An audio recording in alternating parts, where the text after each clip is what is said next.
Hi there! In this video, I will show you how simple it is to upload photos as a school contributor. After receiving a text or email with your invitation to contribute, simply open the Waldo app, tap on the Contributors tab within Albums, select your album you would like to add photos to, choose from one of the available options.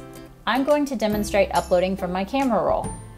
Select as many photos as you wish, and tap Done in the top right. You will see a green banner at the bottom of your screen confirming your photos have been uploaded and you're all set. If you've uploaded to an album previously, you can access it even more quickly for a new upload via the Plus tab in the middle. You can also take a live photo and upload it directly from this location. In this demonstration, I'm going to select a photo from my camera roll. You will see this opens on my Recents tab in the top left. This provides me quick access to any albums I've recently added photos to. Note you can also access all of your school's albums via the Contributing tab on the right from this location. If you have any questions, feel free to reach out to us at support@waldophotos.com.